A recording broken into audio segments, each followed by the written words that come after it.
Bueno, vamos ahora, después de las pelotas, con Beatriz Sevilla, que nos va a hablar de un tema que nos importa mucho en Naucas, que es el de la desigualdad, con colega. ¿Dónde está mi Nobel? Un aplauso para ella.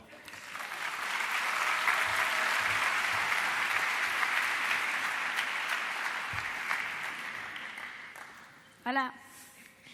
Bueno, para no perder la costumbre, yo he venido aquí a hablar de mujeres.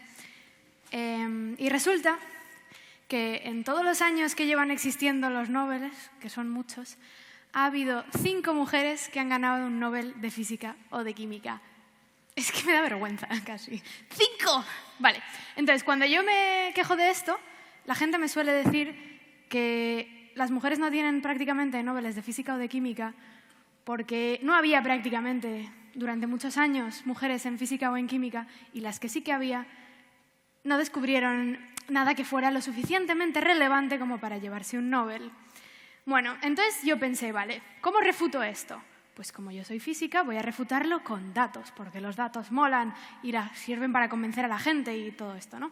Y luego salió este artículo que dice que en realidad a la gente como que le da un poco igual y no se creen mucho los estudios sobre el sesgo de género en la ciencia. ¿Qué llevo yo haciendo aquí todo este tiempo? Bueno, pues nada. Entonces pensé, ¿para qué me voy a molestar este año en contar datos y cosas si va a dar igual? Pues en vez de eso os cuento unas historias de unas mujeres que no ganaron premios Nobel, que podrían ser todas. Bueno, pero yo voy a contar unas en concreto. Una de mis señoras favoritas que no ganó un premio Nobel y podría haberlo ganado es Lise Meitner, que no ganó el premio Nobel que podría en 1944. Esta señora era una austríaca judía y que cuando Hitler llegó al poder, pues evidentemente tuvo que huir. Su colaborador científico, Otto Hahn, para que pudiera huir, le dio un anillo de diamante para que en caso de tener que sobornar a los guardias fronterizos, pudiera. No lo necesitó y se quedó el anillo, y el anillo luego lo llevó su sobrino. Y fue amiga de Otto Hahn toda su vida, a pesar de que Otto Hahn se llevó el Nobel y ella no. Pero bueno, Otto Hahn y Lise Meitner se dedicaban a la física nuclear. Entonces, una vez ya había huido, Otto Hahn lo que estaba haciendo era lo siguiente. Bombardeaba átomos de uranio, que son así bastante gordos, con átomos más pequeños de uranio y de otros elementos, los bombardeaba con átomos más pequeños para ver si creaba núcleos así más gordos de cosas, a ver hasta dónde podía llegar. Entonces, llegó un momento en el que empezó a bombardear uranio con átomos más pequeños y en vez de tener un núcleo más gordo, descubrió que tenía 2 más pequeños. Y el tío, claro, no lo entendía. Entonces le escribió una carta a Lise Meitner en plan de tronca, ¿qué es esto? Y entonces Lise Meitner le dijo, no te rayes, pavo, mira lo que ha pasado, es la fisión nuclear, el átomo se ha dividido, tal, una movida. Le escribió todas las matemáticas, se lo mandó. Y esto, claro, era un descubrimiento muy importante, que el núcleo de un átomo se podía dividir. Y, ¿quién se llevó el Nobel? Lise Meitner no. Bueno, mi siguiente señora favorita de este rollo es Cheng Xiong-Wu, o Madame Wu, la Madame Curie china, o esas cosas que le gusta hacer a la gente, que no se llevó el Nobel toda su vida y además, en concreto, en 1957.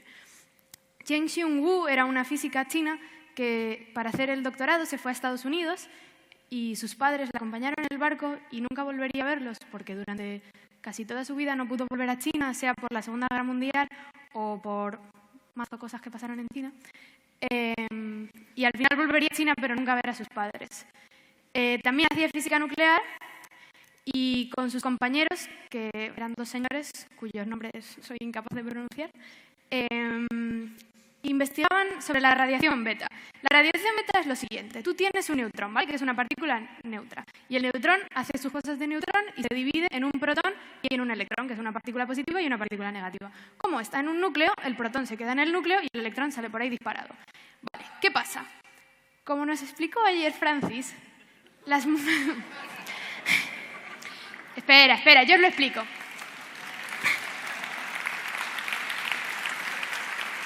Como nos explicó ayer Francis, más o menos, las movidas de la física pequeña giran, ¿vale? No es exactamente así, pero para que entendáis esto solo tenéis que entender que las movidas giran, ¿vale? Y eso es el spin. Fin, se acabó. Que se representa así.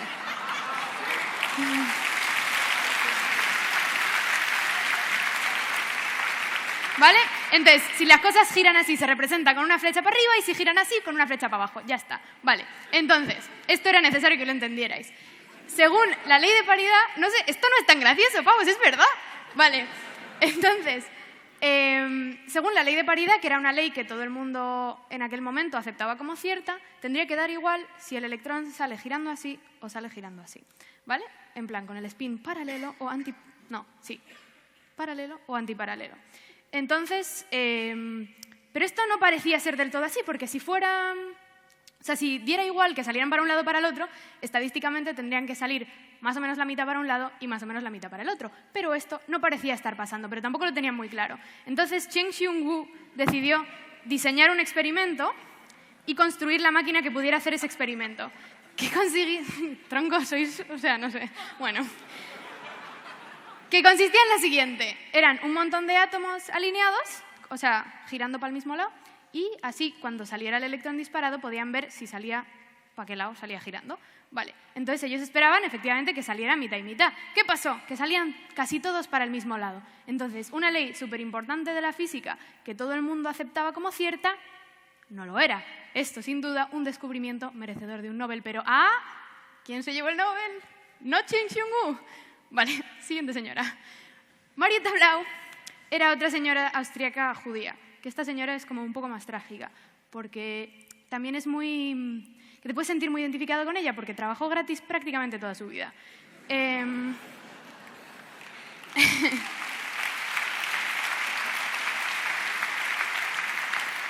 Entonces, esta señora también era judía y austríaca, entonces también tuvo que huir cuando Hitler llegó al poder y huyó a México y luego a Estados Unidos. Y pues eso, investigando gratis prácticamente todo el tiempo. ¿Y qué investigaba? Pues se inventó una cosa que es como papel fotográfico, que se llaman emulsiones nucleares, que es como papel fotográfico, pero en vez de para fotografiar cosas normales, para fotografiar reacciones entre partículas, en concreto para detectar rayos cósmicos.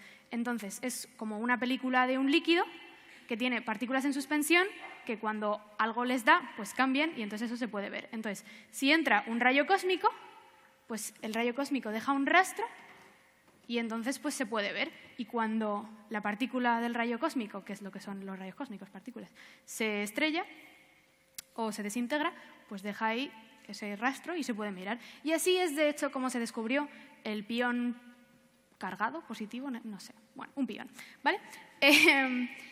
Que fue súper importante y entonces el señor que descubrió el pión utilizando esta tecnología se llevó el Nobel. Normalmente, cuando tú descubres algo utilizando la tecnología que se ha inventado otra persona, las dos personas se llevan el Nobel, pero no.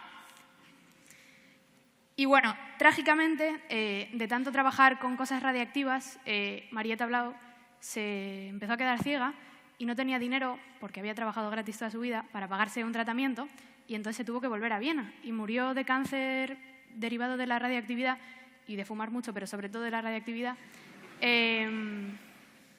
Bueno, murió en un hospital y su contacto de emergencia era su conserje. Ningún obituario en ninguna publicación científica apareció sobre Marietta Blau. Y Marietta Blau fue una persona súper relevante porque, o sea, Erwin Schrödinger, el del gato, la propuso para el premio Nobel no una, 2 veces. Pero bueno, ¿qué os quiero contar con esto? Todos estos descubrimientos ocurrieron antes de que hubiera mujeres en física o en química, ¿vale? Además, fueron descubrimientos que realmente se merecían un Nobel, porque se lo llevaron. Y no eran estudiantes de tesis, que esto es una cosa que se dice a veces, que no, tal, eran estudiantes de tesis, los estudiantes de tesis no se llevan el Nobel, se lo lleva su supervisor. Bueno, no eran estudiantes de tesis. Y los Nobeles se pueden repartir entre 3 personas. Como habéis visto, todos estos Nobeles de los que he hablado tenían hueco para otra persona más. En definitiva, que podrían habérselo dado, pero no se lo dieron. Ahora, yo no soy quién para decir si se merecían el Nobel o no se lo merecían. Y además no os he dado ningunos datos, pero las conclusiones igualmente son vuestras. Muchas gracias.